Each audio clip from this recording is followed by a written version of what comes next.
Well, as people around the world look for ways to reduce their carbon footprint, transportation is always a big topic.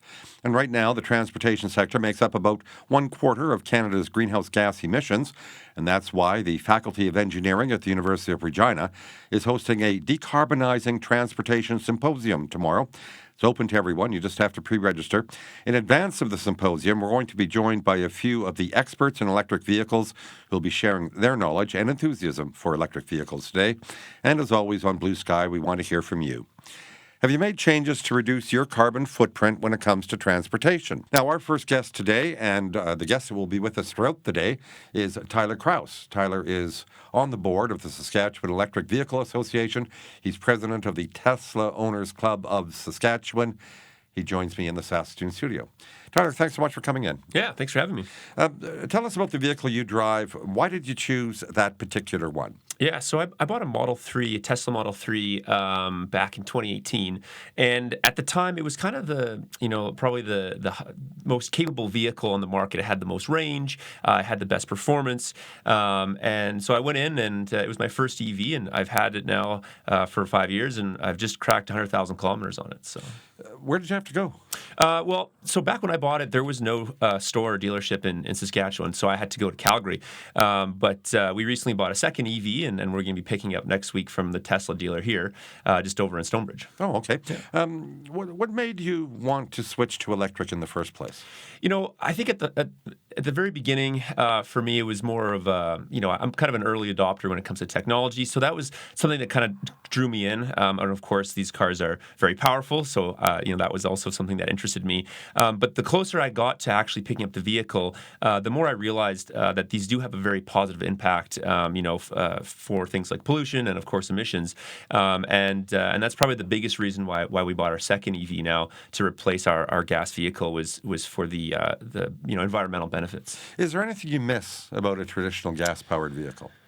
I think sometimes it's nice to be able to pull up to a pump and just fill up in a minute, and you're on your way.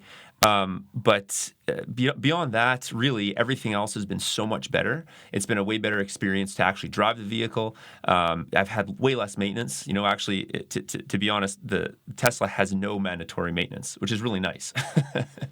So that's been great. But yeah, there's not much I miss at all, and I don't think I'll ever go back to a gas car. Yeah. How has the EV industry in Saskatchewan changed in the time you've been paying attention? Yeah, I think when I got my EV in 2018, there's probably maybe less than a dozen in Saskatchewan, certainly. And now we have upwards of 2,000 approximately of what we call zero-emission capable vehicles. So those are vehicles that are either battery electric or hybrid plug-in electric vehicles.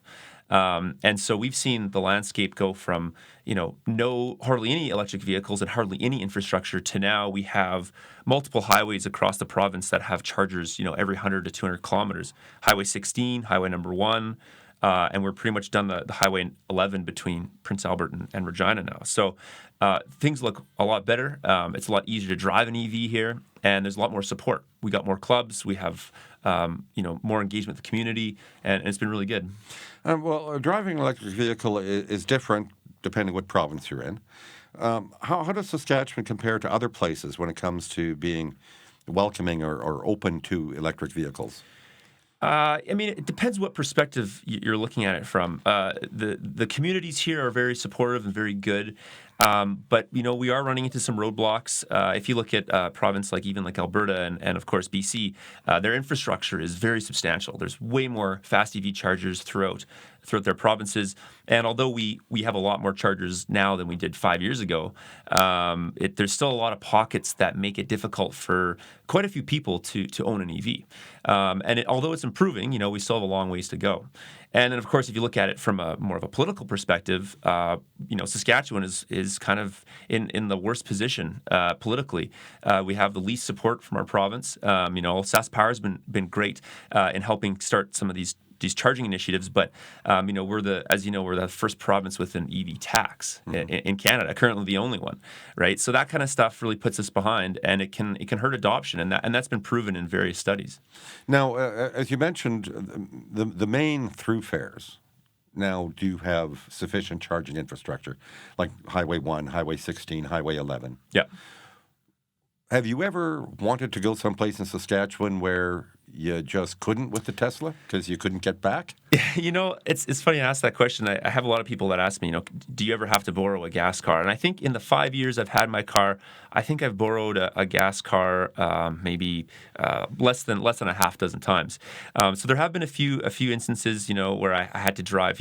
If I had to go to PA, for example, I would have had to have borrowed a gas car in winter. But now we have chargers there, right? So there are some pockets that still exist, but those pockets are really shrinking where you can't go. And a lot of people don't realize this, but most campgrounds and most farms have 220-volt power, right? So who doesn't have a welder on their farm? Yeah. So if you're out in the boonies and you're you think you're stuck, you don't have to go to these really expensive fast chargers. If you're in a bind, you can just pull into, like I said, a campground, or if it's in winter, maybe a farmyard, and they might be able to help you out. And I've done that before. Yeah. Now, this is shifting. We've talked about this recently on the program, but Saskatchewan is still largely powered by coal or natural gas. Is that a factor that you should think about when buying an EV in Saskatchewan? Yeah, and I get this question a lot, or a lot of comments on this as well. Not everyone buys an EV for the environmental reasons, but a lot of people do. And what ends up happening is people really start to get invested in, where does the power come from? How much cleaner is it? And there are concerns about our emissions here in Saskatchewan when it comes to our power generation.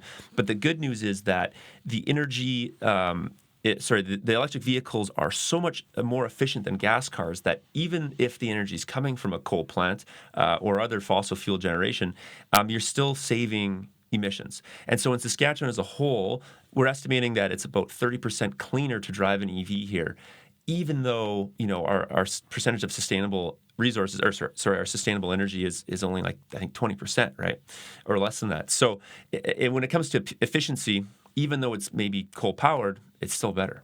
All right. I want to bring our next guest into the conversation, and I want you to feel free to jump in if you feel so moved. Yeah, absolutely. James Fick is the consultant lead for EVs and electrification in Saskatchewan, and he's on the line now. James, thank you for coming to the program today. Yeah, thanks for having me, Garth. Appreciate it. James, what is SaskPower doing when it comes to supporting the transition to electric vehicles? Sure, yeah. So, SaskPower, we kind of view our role as supporting our customers on emerging technologies, and obviously, electric vehicles is one of the major ones right now. And so, our work really includes things like education and awareness, where we share information on EVs and look to support our customers in making sure that they have the resources to make an informed decision on if an EV is right for them. Further to that, a great deal of effort goes into planning for the additional load that will come as we get more EVs in Saskatchewan. How that load's going to be managed, and then ultimately, kind of the large piece too is ensuring that the electrical system is prepared to support the increased adoption as we go forward. And then lastly, too, kind of Tyler touched on it too, is we also look for ways to support the development of public fast charging. Well, what are some of the roadblocks right now in getting more electric vehicles onto the road? I think, when we go to public events and we kind of get some of the questions from the public, I think one of the big concerns is related to the idea of range anxiety, right? Not being able to kind of get where you want to go, and having that kind of more readily available public fast charging is a big part of that. But also, I think people are specifically concerned about some of the range loss that can happen in the winter, which is a legitimate concern. And so I think those are kind of some of the big things at play. And as people want to have kind of feel like they have the same flexibility and capability to travel that they do with their gas vehicle. And so I think that kind of presents a little bit of a mental block for some people when considering an EV. Now, James, I'm curious, as a Crown corporation, should or is SaskPower taking the lead on building out that infrastructure, or is it being left more to the private sector? So, we have taken some steps to increase the availability of that infrastructure. We do have our electric vehicle infrastructure program, which was a program designed to provide funding both from SaskPower and from Natural Resources Canada to third parties to support the development of some of that infrastructure. And so that's likely to lead to the creation of about roughly nine new fast charging projects.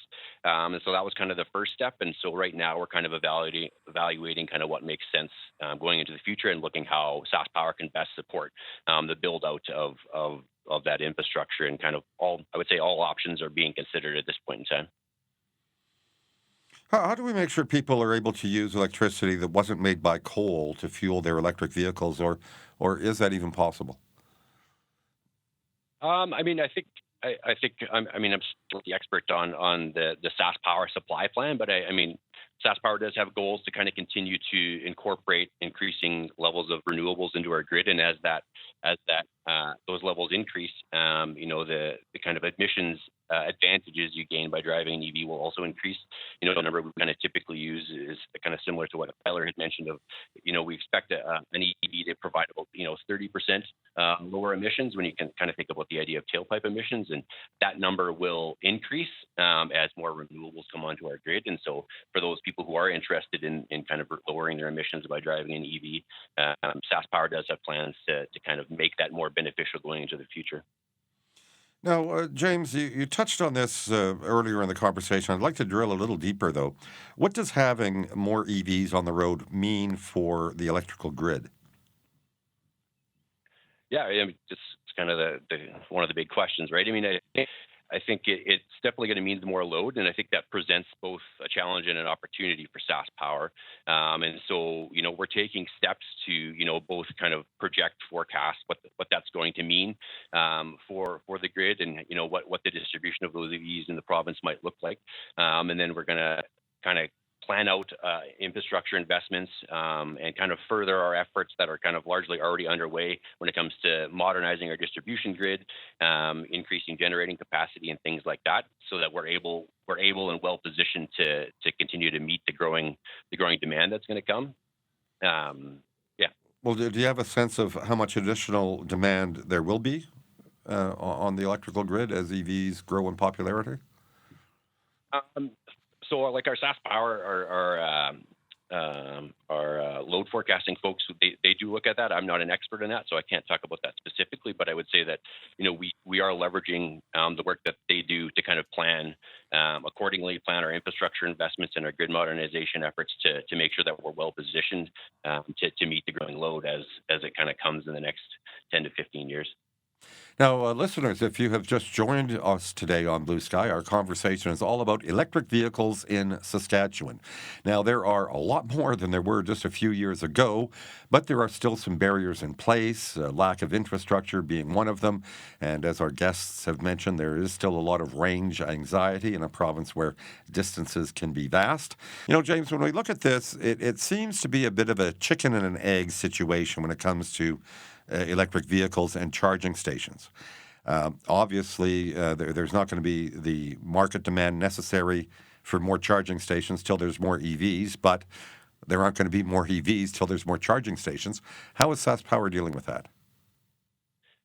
Yeah, I mean, I think you nailed it.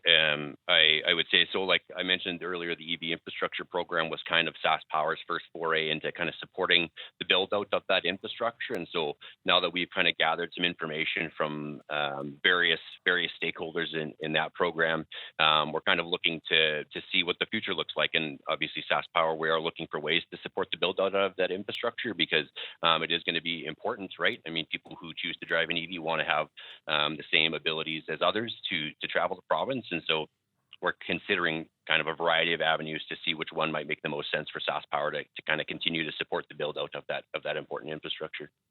Is there any business reason that SAS Power isn't taking the lead on this as a Crown utility and simply putting in high or rapid chargers around the province where there appears to be demand? Is there a business reason for that, or is there another reason that SAS Power is, as you put it, supporting the rollout? I would say, I mean, I think we're just trying to find out which way makes the most sense. I mean, obviously, some of our fellow Canadian utilities have taken the lead when it comes to those, but each jurisdiction is kind of pretty unique. And so, considering that Saskatchewan is still in the relative infancy when it comes to EV adoption, I think we're trying to figure out what is kind of the most, I guess, both the most efficient and most responsible way to kind of support the build out of that infrastructure. And that ultimately could mean maybe Sask Power would consider leading that, or we could continue to pursue things like the infrastructure program I mentioned earlier. All right, James, thanks so much for your time. You bet. My pleasure. James Fick is a consultant lead for EVs and electrification at Sask Power. And again, folks, that's what we're talking about today. We're talking about electric vehicles. And as our anchor guest today, Tyler, mentioned, there are a lot more now than there were when he got into it. But there are still some roadblocks stopping some people. Part of it is the access to infrastructure, meaning, in this case, when we say infrastructure, we're really talking about charging stations. There is still range anxiety in a province with vast distances. Some folks are still worried about just how well can a battery work when it's 40 below. We can deal with any of those questions today. Hi, Suzanne. Hi, how are you? I'm well, thank you. Go ahead. Now, I'm not sure if this is fact or fiction, so maybe somebody there can clarify this for me. There's been a lot of talk about the word infrastructure and getting EVs on the road, and I have a question about getting EVs in high-structure parkades and the weight of them. And I guess, is that an issue that eventually, if we get so many in there, and parkades are only made for a certain amount of weight, that might be an actual literal infrastructure issue? It's funny. I'm actually a structural engineer, and we've had this discussion in the office. Like some parkades, like the stadium parkade, for example, is only designed for about 50 pounds per square foot, which isn't a lot. And the reason is because those parkades, they have some headroom restrictions. You can't fit a dump truck in there, for example, right? And of course, EVs having the battery, they are, I would say approximately 1,000 to 1,500 pounds heavier for your typical car. That's not going to cause any problems. There are some vehicles like the Hummer, which they haven't really produced a ton of them. Those are, probably another 2,000 pounds worth of battery, and they're really starting to push the limits. But at this point, we haven't seen any issues. I don't expect we're going to have any issues because the vehicles that fit into these parking structures, they aren't going above and beyond that kind of rated capacity for that structure. There are some bridges, I think, maybe in the United States that are very old and weren't even designed for the weight of some of the gas vehicles that are on those bridges today. So of course the EVs might be breaking some of those weight requirements or weight restrictions. But beyond that, I mean, anything built in Saskatoon, if it was following the building code, it shouldn't have any issues with EVs. Interesting. Okay. Thanks for your feedback. Thanks for the call. I guess the first thought I had was, I wonder if your little Tesla weighs more than, say, a big Chevy truck. Yeah, it's not more. I think it's about 4,200 pounds, so it's a lot for a sedan, But I mean, as far as a vehicle, it's not that high. I mean, there's vehicles out there on the road that are higher than that, for sure. We're going to get back to your phone calls in just a moment, but first I want to bring our next guest into the conversation, who will be taking part in tomorrow's Decarbonizing Transportation Symposium at the University of Regina. John Axon is an associate professor and director of the Sustainable Transportation Research Team at Simon Fraser University. He's on the line now. John, thanks so much for your time. Oh, thanks for having me.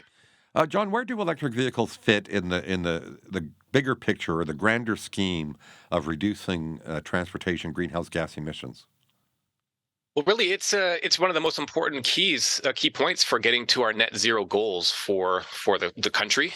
Canada, just like many other nations globally, is committed to reaching net zero. And all the models, all the studies, everything we look at is the way to do that for the transportation sector, and especially for the passenger vehicles and light duty vehicles. It's just so clear that electric vehicles is the way to go with that. Just because we've seen all the evidence that this is something that can work at a big scale. We've seen Norway go up to a very, very high market share. But of course, now we got to figure out the way how do we get to that 100% in Canada in a way that's going to be meeting the needs of all the Canadian drivers. Well, how does Canada compare with other countries in terms of the number of electric vehicles on the road? We're lagging behind a bit from the other developed countries. So, in Europe, Germany, France, England have moved ahead of us in recent years, with us being around 5 or 6% of sales, and many of those other countries going up to 10 or 20% of sales. And then, of course, we all look to Norway as the real gold standard, who's got to 85%, they're typically 80 to 90% of new vehicles sold being electric. And of course, being a cold climate and, having their own issues to work with, that is something to look towards. And us in Canada to wonder how can we replicate that kind of success here. Okay, we've got quite a few callers, and I think, John, between you and Tyler, you can probably handle many of the questions that may come up. So let's start with Peter in Yorkton. Hi, Peter. Oh, good afternoon.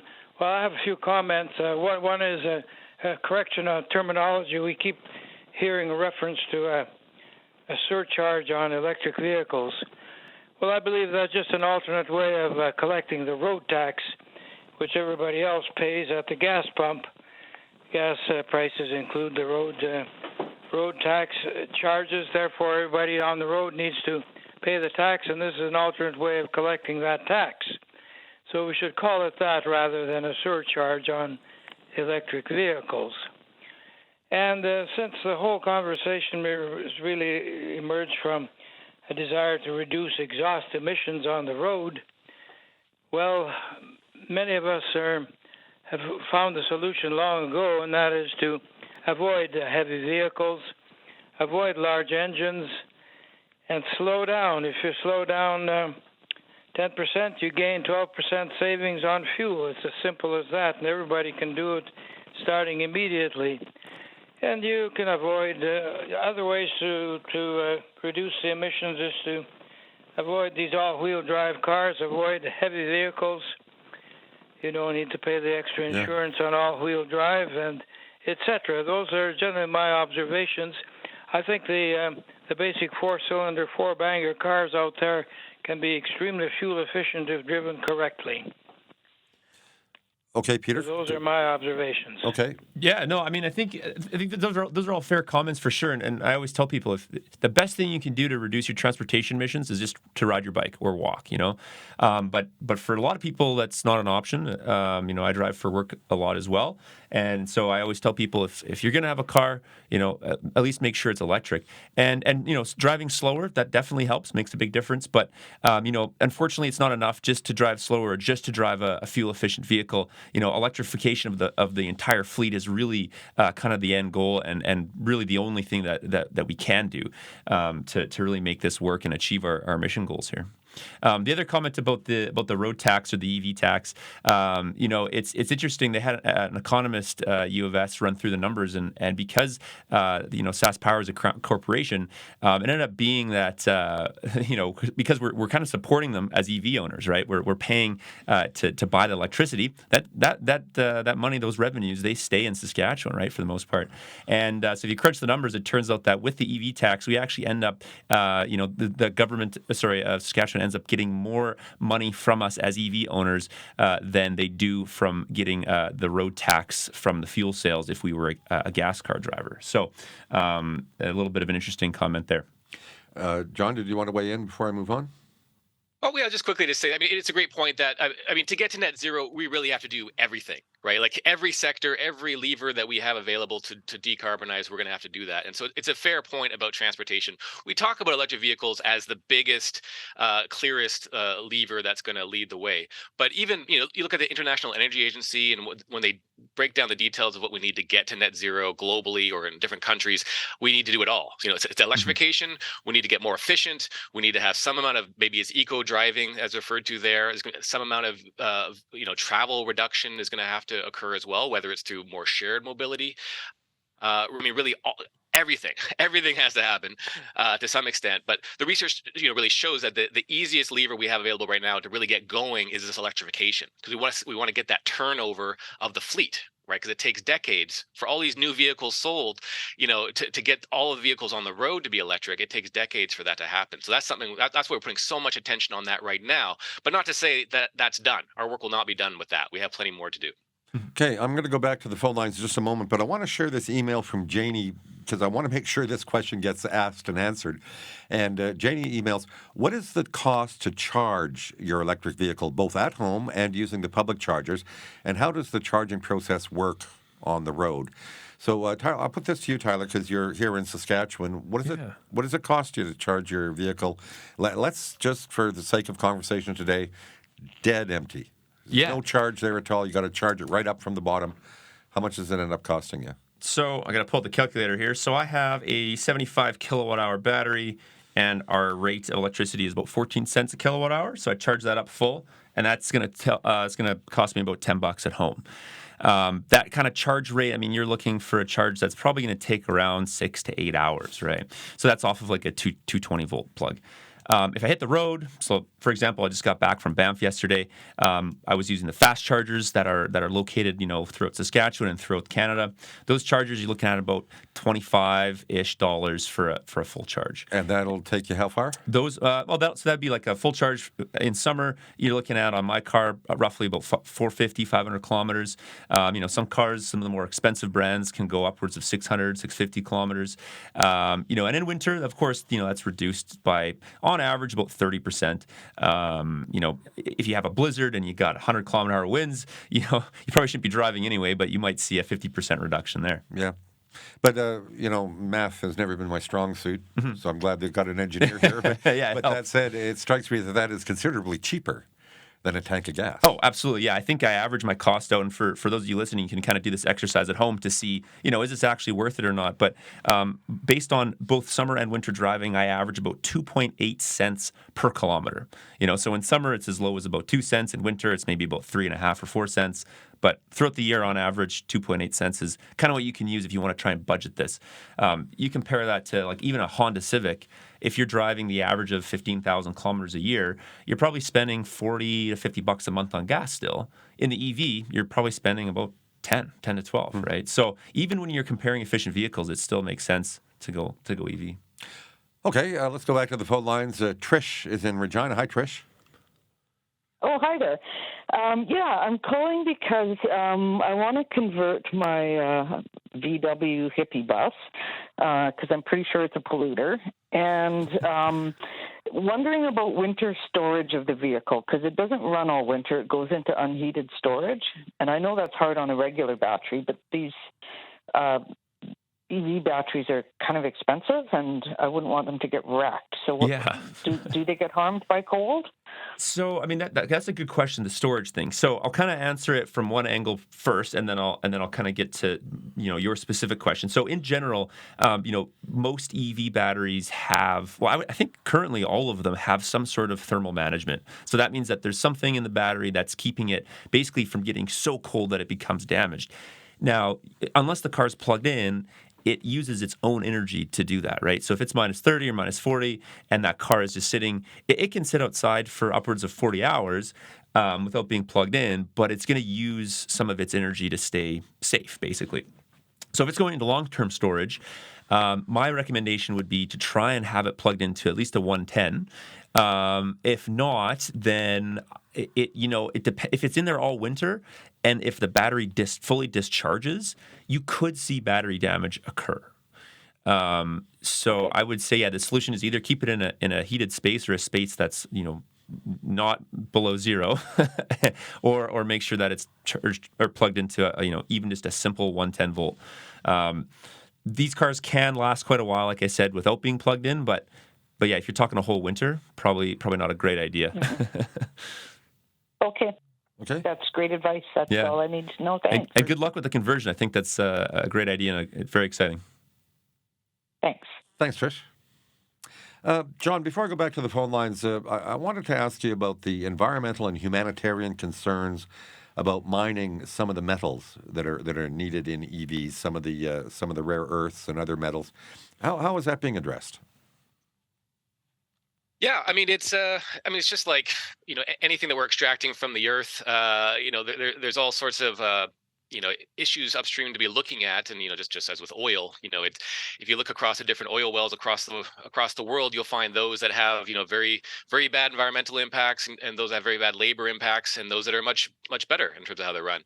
And so we're going to find the same thing with the different aspects of the chemistries for batteries. So whether it's cobalt or lithium or other rare earth metals, there's going to be some of the kind of worse mines out there. And so some of the negative press that goes along with electric vehicles tends to look at the visuals of the worst parts of the worst mines where the environmental degradation is quite terrible, the regulation isn't really there to protect the land, or if the labor laws aren't in place to protect the workers. And so absolutely, as we're looking at this big transition towards even more batteries. I mean, we're already doing it like crazy with our phones and laptops and everything else. If we're going even further to advanced vehicles batteries and relying more on these metals, I think we do want to pay more attention to the where we're bringing these in from. But they're not insurmountable at all, right? It's just make sure the regulations are in place, make sure that we're getting the metals, the lithium, the cobalt from regions where there are the strictest environmental standards for the quality of the mines that are there, and that there's fair labor laws that are there. And we're doing that with many other products. We've done that for decades with many other products, so there's no reason we wouldn't be able to do that with all the components of the different battery chemistries. I think it's also important to note that, there's a lot of concerns about the cobalt thing. There's some ethical concerns there. There's a lot of manufacturers, General Motors, VW, Tesla, BYD in China. They're moving away from cobalt batteries. We're seeing a lot more lithium iron phosphate and other different chemistries that are using things like, nickel. To try and get away from that. So, things are improving, and a lot of people forget that the oil industry also uses cobalt for desulfurization, right? So, staying in your gas car also isn't helping, right? It's not just the EV industry that uses cobalt. It's mobile electronics and oil and lots of other industries. And I think that it's also a great, if I could just say that, I think it's a great point just of that, as long as we are, like from an economics perspective, if we're properly addressing those environmental and labor impacts for whatever part it is, we always figure out how to innovate away from it, right? So if cobalt is naturally the more, just more expensive, if we're trying to, properly protect labor laws and so on, then there's all these other chemistries that we've been working with for years with advanced batteries, so that there's lots of options and the market can respond. Now, I'll go back to the phone lines in a moment, John, but something else I wanted to survey with you before we run out of time is that you have studied incentives and what it takes for people to make the switch to electric vehicles. What have you found? Sure. Well, I mean, it's pretty clear. Incentives work, right? I mean, you look at any province, state, country, when they have purchase incentives, $5,000, $10,000, whatever it is for electric vehicles, that does increase the sales of vehicles, while those incentives are available. And it's, back when it was 1% market share, we could confidently say that would double it to 2%. So it's something that makes it, a little easier for the consumer. It can send a bit of a signal to the market. But looking at a bigger picture perspective, though, what we caution against is relying solely on an incentive-based strategy. And that's because, really these incentives, they're in place. The consumer doesn't know for how long they're in place. Also, the automakers, this doesn't get talked about a lot, but the automakers, there is tons of research for every product, rational, industry, they take a cut of that. If there's incentives that are being made available, their pricing strategies will adjust based on the incentives that are being offered. And so it's rather than 100% of that incentive being passed on the consumer, it might be like 80%, but it's still good for the consumer. But the important thing is behind all that is have regulations in place, and particularly what the federal government is doing right now with the zero emissions vehicle standard that's requiring automakers to sell vehicles. That's the thing that you need to have in the background. Putting the requirement on automakers, then what we see is that the automakers then are doing their own pricing because they have to comply with this standard. So they end up reducing the prices of the zero emissions vehicles and slowly increasing the prices of conventional vehicles over time in order to comply with that. So really, they're doing their own incentive on that side without having to use a taxpayer dollars to hand out all this money over time. That said, there's a great place, in these transition years. Everyone kind of wins if you have government incentives like we do for now, like make it easier for the consumer, make it an easier transition for the automakers, but just don't rely on incentives the whole way through. We're doing some recent modeling on that with Canadian consumer data. I mean, we're talking billions and billions of dollars, that we would have to fork out over years if we want to get to our 100% goal using incentives alone. So I say just use it as a way to help things out, but make sure that the regulation is there to make the full transition occur. Okay, and now perhaps related to this, John, you mentioned earlier in the conversation about the Norway experience. How did Norway achieve the 85% sale for EVs?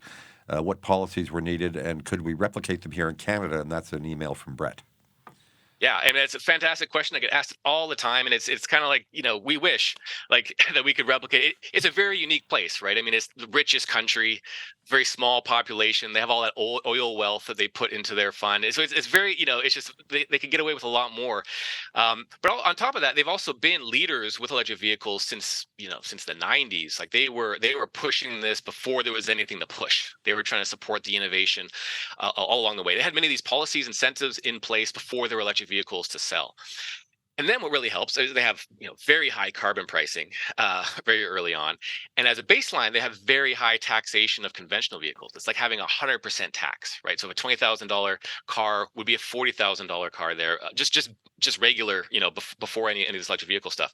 And so they more or less started with just removing that tax for electric vehicles. So it kind of turned into like a $20,000 incentive, right, for electric vehicles by removing that tax. So combined with the carbon pricing in place, it really made it, quite an attractive, for many consumers.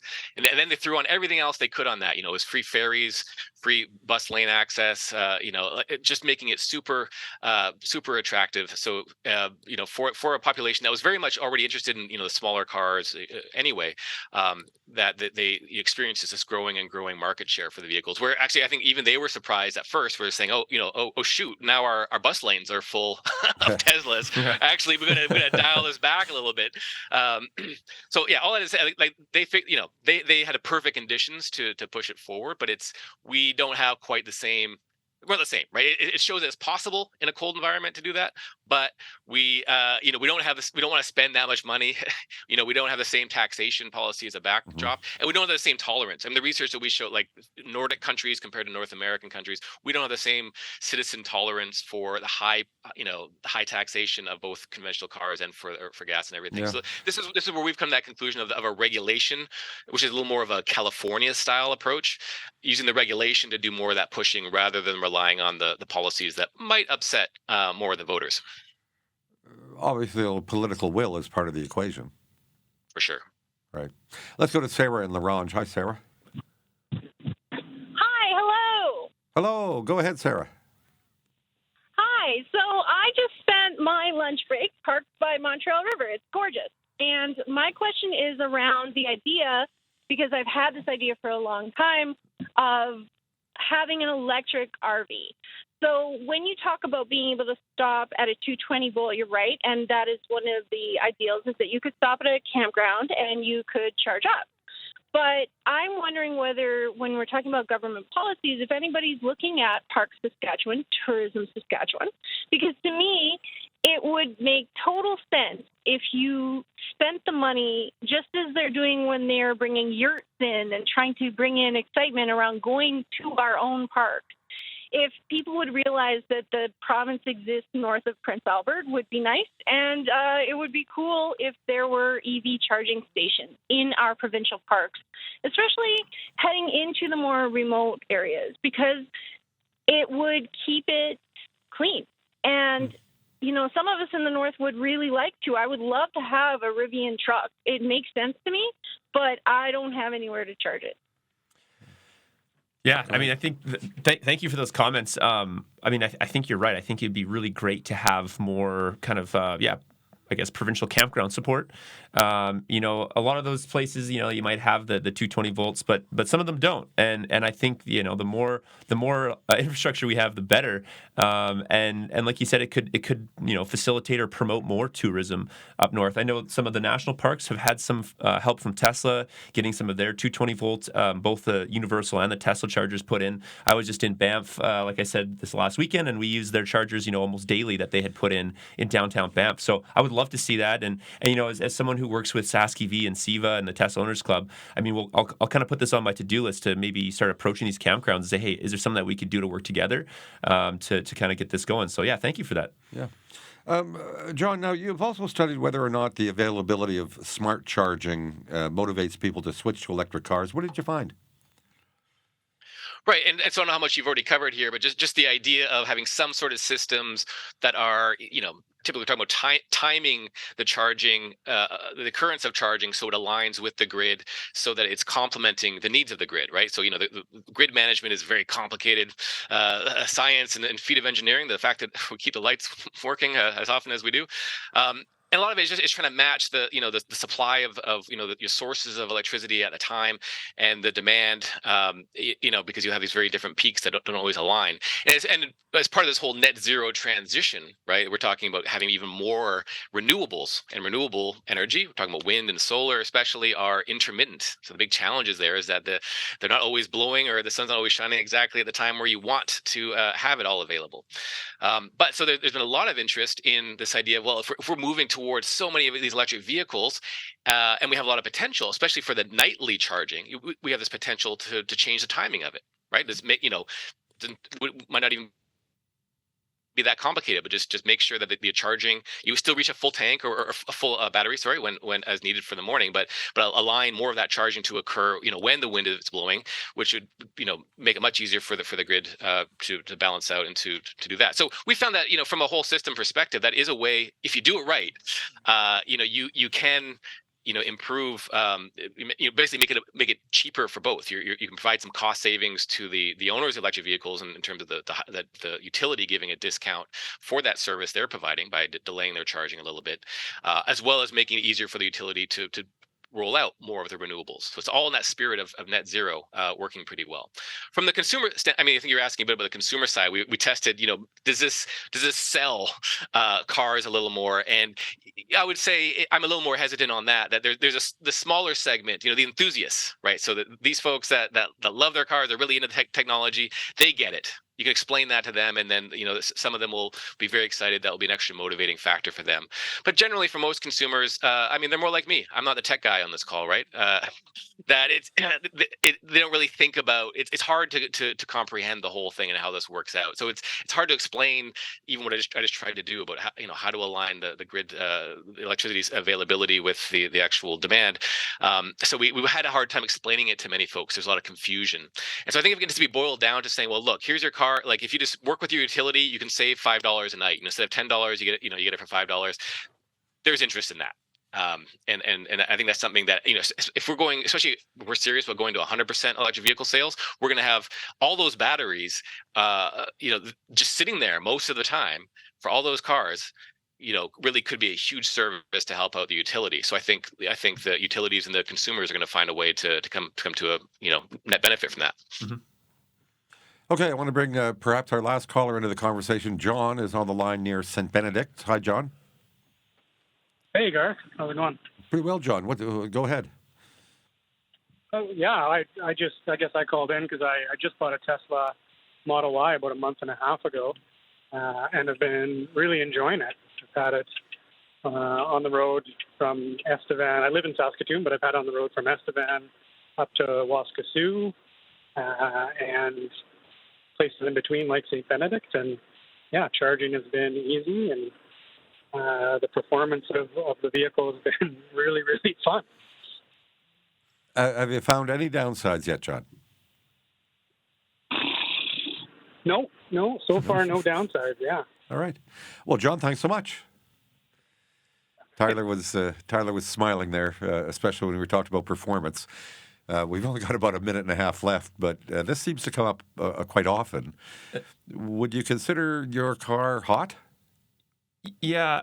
I probably shouldn't admit it, but I got a lot more speeding tickets in the last 5 years. These cars, some people think, it's just like an electric golf cart. They don't really have much go. The fastest cars in production today are electric. So they're faster than any Lamborghini, any Ferrari, anything else you can buy. The fastest car is electric. My 0 to 60 is like 3 seconds. And so, yeah, they're a ton of fun. And a lot of people buy them just because of that. I have people that come up to me and say, yeah, I don't care about the environment. I bought this car because it's fast. Yeah. And so he's definitely right. And it's not just the speed. It's also the safety. The safest cars ever tested are Tesla. The cars with the least amount of maintenance, they're electric, right? So it's not just the environmental impact. Although that's important, there's so many other really good reasons to get an EV. All right.